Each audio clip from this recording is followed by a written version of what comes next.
Gob, di ba? Opo. May alam ka ba? Kilala mo ba kung sino ang nagsimula ng sunog na to? Kapag hindi ka nagsabi ng totoo, pwedeng mas marami pang inosente ang madamay. Palpak ka! Puro ka lang daldal, Governor. Buong yabang mo pang siniguro sa aking mawawala ang ospital na yan. Prove to me na talagang dapat pa akong makipag-team up sa'yo. Yes, madam. Sangre, sangre, sangre.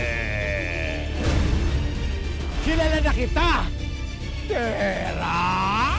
Plano ninyo ni Mrs. Dula. Napatayin na lang lahat ng mga tao sa ospital na pinasunog nyo!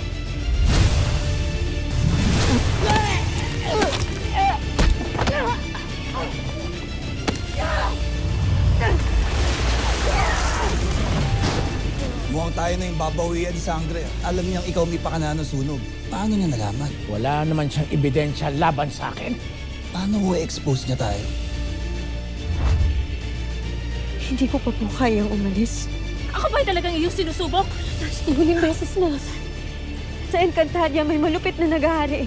Ganun din ang sitwasyon namin sa distrito namin. Hindi kasi ganun kadali yung gusto mong mangyari. Umaasa ka pa talaga. Naaamin siya sa lahat ng kasamaan niya.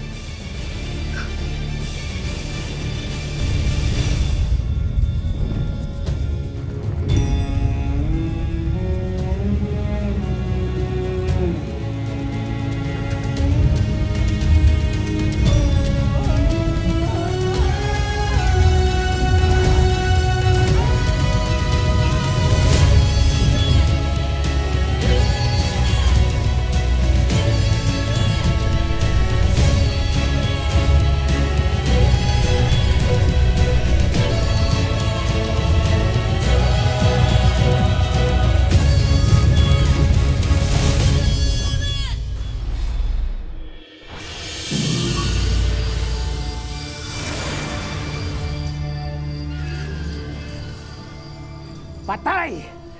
Kung sino man ang nagbuking sa akin sa sangreng yan.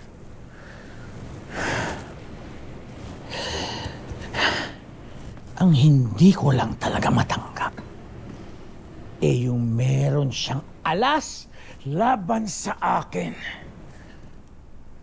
Anong plano, Gov? Ipagkakalat na ba natin na si Sangre si Tera? Hindi. Ngayon, alam ko na kung sino talaga ang terang yan. May alas na rin ako laban sa kanya. Gov, anong alas yan? Hindi ano. Sino? Kilala mo si Javier? Yung lolo ni Tera? Dalhin mo siya sa akin.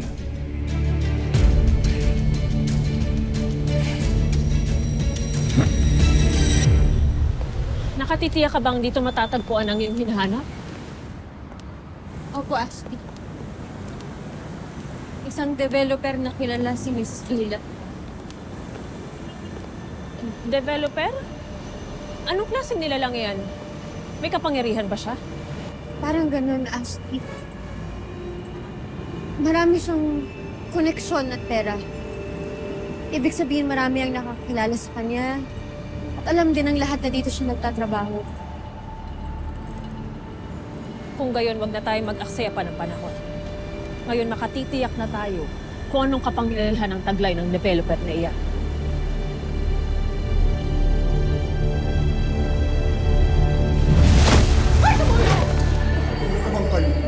Magsilayas kayo.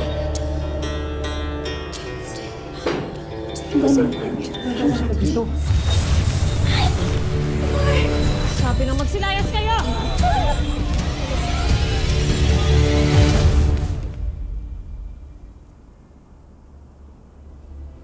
Alam ko na magkasabwat kayo ni Gob sa pagpapasunog ng ospital.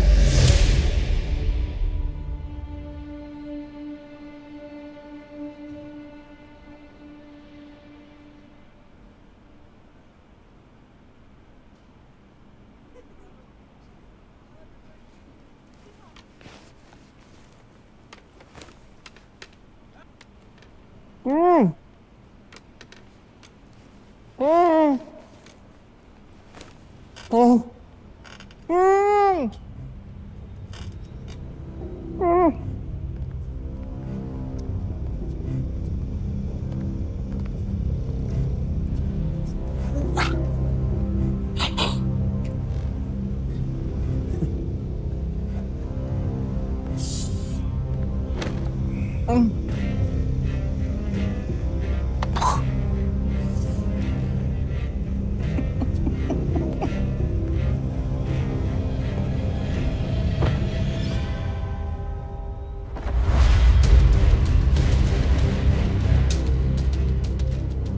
Magandang araw, Mang Javier. Lolo Javier. Ang pinakamamahal na lolo ni Terra. A.K.A. Sangre. Sangre!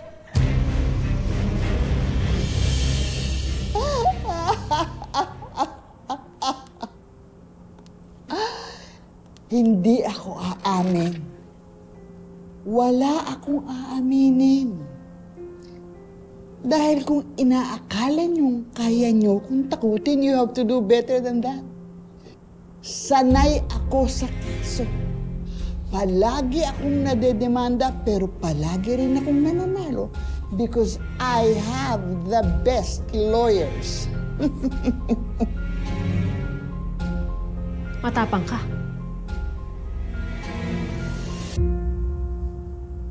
Ngayon kaya, manatili pa rin ang iyong katapangan.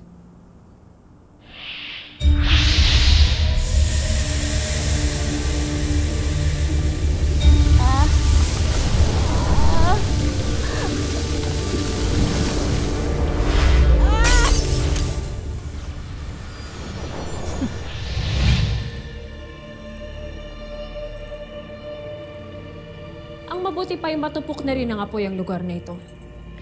Kasama ng iyong mga pag-aari. Gaya ng iyong binalak gawin noon.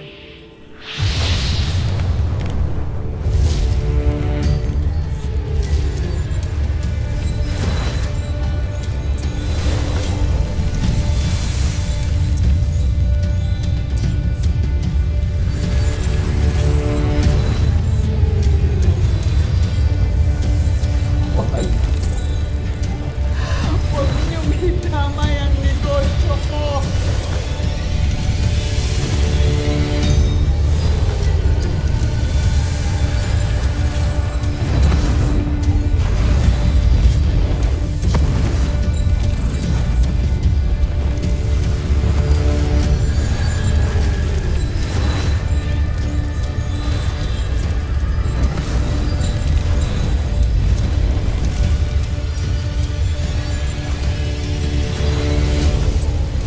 At ikaw naman, sisilaban ko ang iyong katawan.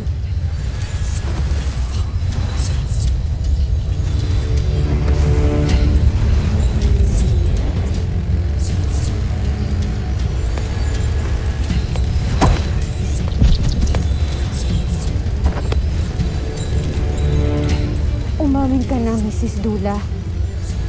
Isiwalat mo na lahat ng mga kalokohan ni Governor Emil Salvador. Kundi ikaw mismo ang masusunod.